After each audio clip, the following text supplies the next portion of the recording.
Hello, Games Radar. This is Charlie Barrett, Senior Editor. Today we're playing Shoot Mini Robots. This game is coming out for XBLA, PSN, and PC in early 2012, and we're playing it with two of the guys that are helping create it. Who am I talking to? Who am I playing with today? I'm Justin Loki. I'm an associate producer on the project. And I'm Josh Glavin, and I'm a lead designer on the project. Great. So I guess let's get started. In this demo, we're going to be checking out the very first adventure in the game and the first three missions in the game, starting with the one that starts in the sort of farm town area where Walter lived before the robots took over. And this is on Happy Nut Road. Is that a... Yeah, Happy Nut Road, absolutely.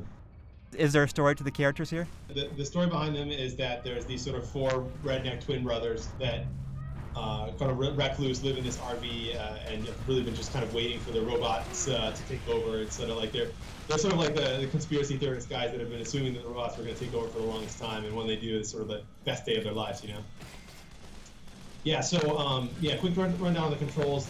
Basic movement is pretty straightforward. It's left stick. Aim with the left stick. You move with the left stick. If you hold down the left trigger, you move yourself into an aim mode, which lets you scan in place and aim, which is really good when you want to get off those precise shots. And one of the abilities that we all have unlocked right now is slide. So if you hit the right trigger, you can slide. And here you can see in the tutorial pop up, any bullet in the game that's red, you can hit the, oh, nice one. I'll do it at the same time. You can hit the melee button, which is B, and punch those bullets back. It's a really good way to take out bigger robots really quickly. That becomes really important later on in the game. You can also see that Justin and I are wearing some different equipment than you are, Charlie. In a second, after we finish this level, we'll check out where that comes from. Upgrading your character, actually that's a great example right there. As we're in the level, we'll see some of these pop-ups, these boxes pop up, and those are loot boxes, and each one of those is player color-coded, and each player gets a piece of loot from that. Okay, how do you access those? At the end of the level, we head back to the RV where we started out, and there's a little store in the toilet of the RV where you can go to purchase new items or find items that you've unlocked and outfit your guy.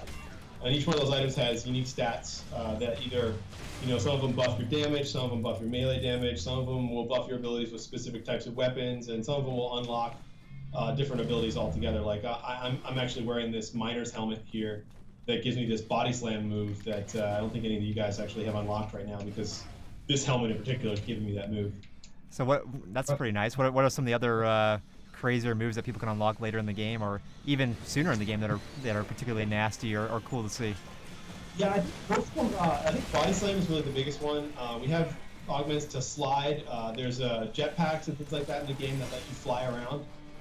And then there's many different versions of those that do slightly different things, more damage, do the move faster, let you do the move more frequently, and things like that. So it's kind of you take that core ability set and you kind of tweak it the way that you want to kind of create your own character class from it. On a scale of 1 to 10, how explosive is this game? 11. Yeah, there's a lot of things that blow up in this game. That's definitely a big part of the game. And what were some of the games or genres that inspired this game? Obviously, I think people will think of Metal Slug. Absolutely. I think Metal Slug, maybe first and foremost. There's a few people here, myself included, that were pretty big Metal Slug fans when they were younger and have a sort of special place in their heart for that genre of game.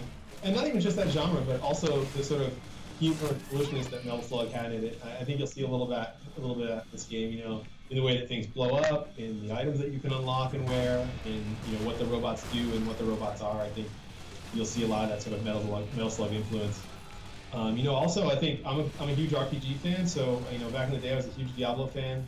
I really thought that it would be a lot of fun to have a run and gun, Metal Slug type game that had those RPG elements in it, collectible items and guns, and the ability to sort of create your own character class and not just play through static to the same guy every time.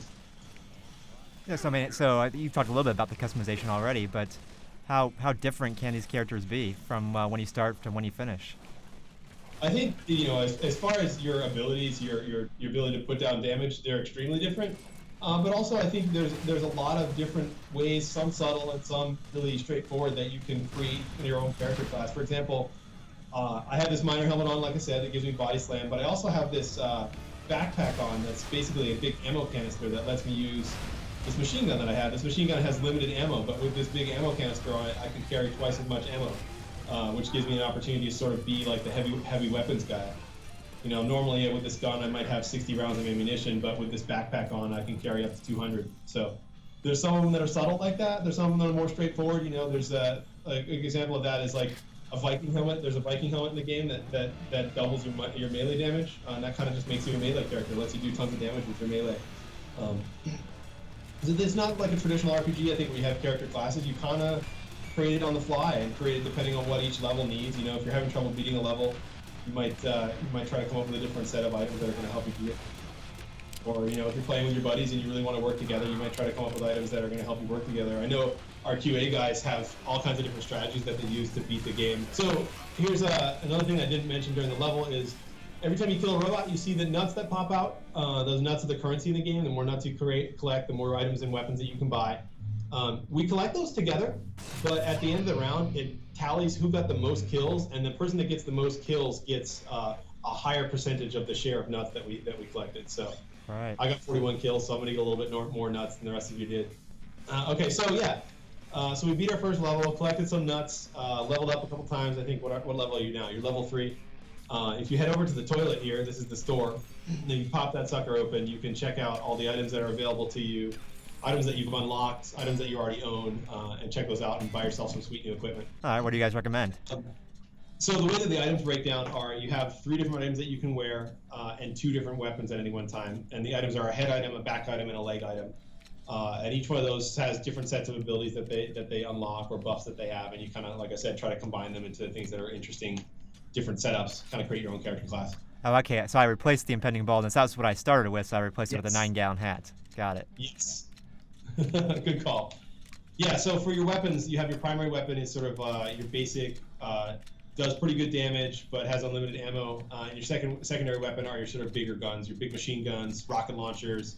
We have a lot of crazy weapons in the game. We have freeze rays, flamethrowers, all that kind of stuff. And those all have limited ammo. They're sort of like your high damage weapons. So are we heading to Cliff Survival now? Yep. Okay. Yeah, so we'll check that out. The game has 2 different modes. The one that we just played is sort of a traditional run and gun, Metal Slug style. Run from the left to the right, try to kill all the enemies. And this one is a little bit more. This one we call survival. This one's a little bit more like a horde mode. Okay, we're in this little arena. And the camera's kind of pulled back a little bit here too. Oh, sorry. What? Yeah. The camera's pulled back a little bit so we can see more robots, see more of the level. And we're trying to survive as long as we can. There's 5 waves. Gotcha. Get more and more difficult as we go along. And how often what other kinds, like I pushed the dynamite switch there to blow up the level. Are there other things like that in these horde mode sections? I won't say exactly what, but a lot of these survival modes, there's a bunch of different. Each one of the survival modes is a different environment, different level, and they have a bunch of different hazards in them like that help you survive. Ideally, I think that we would want to try to use it at the end of the level when the bigger guys come out to try to survive. Sorry, guys. That's okay. That's one of the things you learn along the way. Yeah, no, I think that's Strategize. Yeah, there's a lot of things in the levels like that sort of become your different strategies that help you come up with different strategies to try to survive at more difficult levels. Now you guys will have your very own Leroy Jenkins moment to record the video for this game. No, don't blow up the dynamite. So this level kind of reminds me of a nickname I heard for your game from one of the other editors here at Games Radar. He said that he heard that, I don't know if it was you guys calling it this or somebody else, not Metal Slug, but Border Slug. Yeah, it was actually, oddly enough, it was actually Cliff Blazinski that called it that. Oh, okay. Yeah, I mean, he's totally right. I think it's doubtless that this game was inspired a little bit by Borderlands 2. You know, I think we worked on Borderlands a couple of years ago. We had a lot of fun doing that, and we really enjoyed the game. So there's a lot of that as an inspiration in here for sure. And then I saw my player had it a second ago, and then one of your guys has had it. There's kind of a blue ghost following the avatar. What is that about? Yeah, there are different power-ups that drop.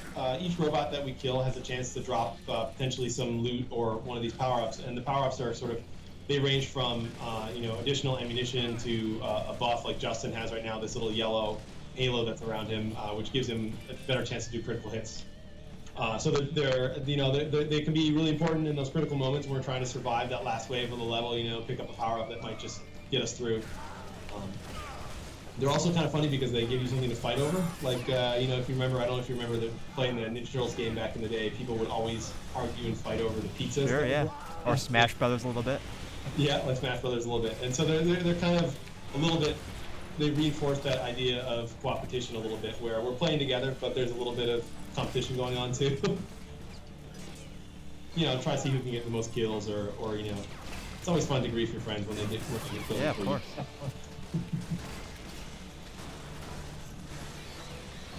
So here we go. I think we're pretty much close to done with wave 1.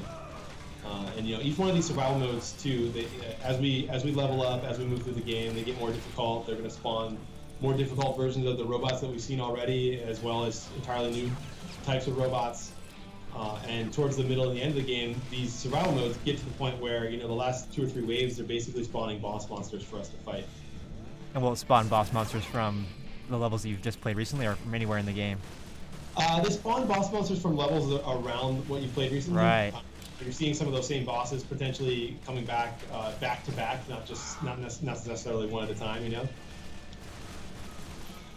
And how many waves can this get to before you succeed, or is it just until you die? Like, there's 5 waves total. So 5 waves total? The way that it works is each one of them has a certain number of waves that you have to survive in order to continue.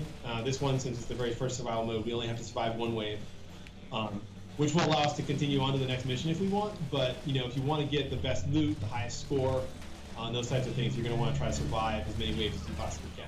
So as we go along and start spawning more difficult robots, we're going to get a better chance of loot drops happening, and we're going to be making more money for every kill. So it's a great way for you to come in. If you want to quick level up, if you want to grind a little bit and try to find a better item, you pop into one of these survival modes and go on a robot rampage for a little bit.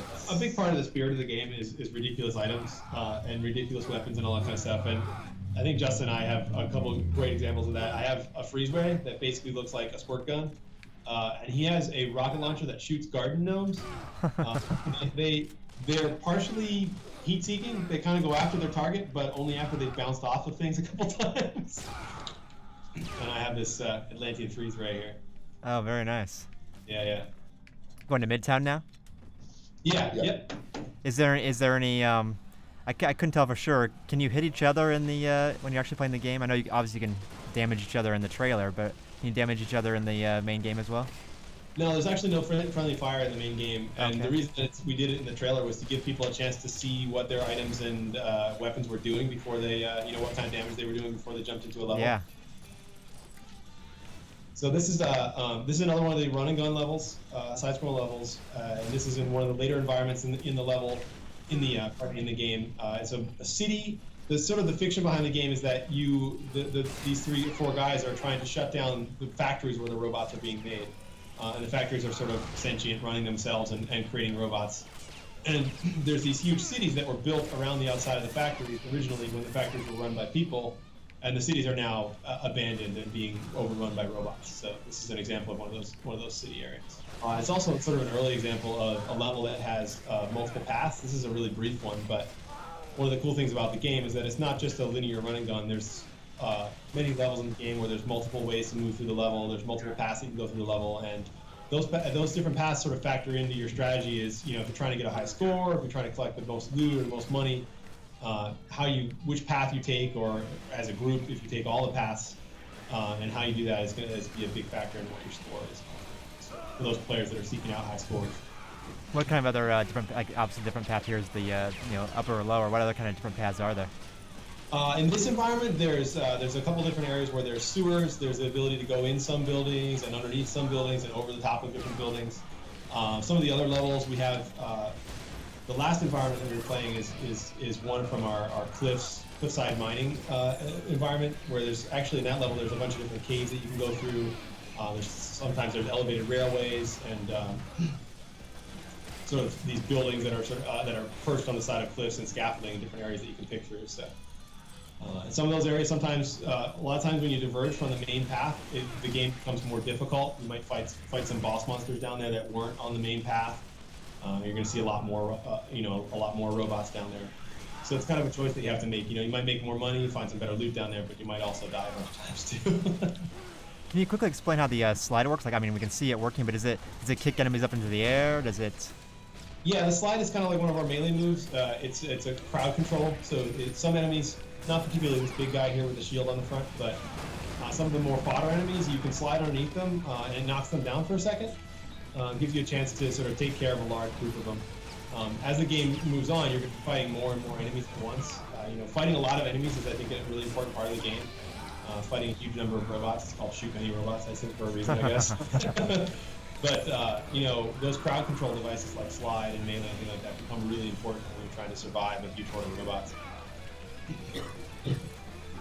Have you used your gnome gun in this level yet? Yes, I was using that earlier. Spam those gnomes. So what, how's the revive work here? I'm obviously down because I'm a weak guy with just an 8-gallon hat, but... Oh, there we go. Yep. Yeah, revives for teams are infinite. You can revive each other as many times as you possibly can. That becomes really difficult, like I said, when you're fighting a huge horde of robots. Yeah. We really want the game. Co-op is really important to us, and we really want the game to play to be designed to play with multiple players. And I think being able to revive each other and all that kind of stuff is a really important aspect of that. And so, I mean, as we're wrapping up here, what do you think sets this, Shoot Mini Robots apart from other games, other side-scrollers, other games like Metal Slug? What are you guys trying to do differently, and what are you trying to stay true to with that formula? I think the things that we want to stay true to are some of those mechanics from the old games, like trying to get a high score and all that kind of stuff. That was really fun, trying to perfect a level, trying to figure out where the enemies are going to be and move through the level as quickly as you can. I think that's the stuff that we really want to remain true to.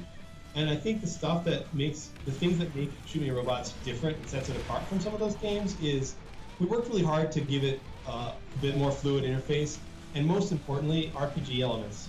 This game is all about collecting ridiculous loot and ridiculous items, and so I think that's a huge part of it.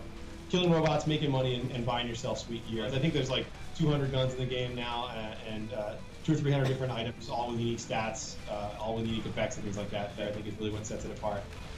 Okay, so thanks for showing us Shoot Mini Robots, guys. When can we expect to see it?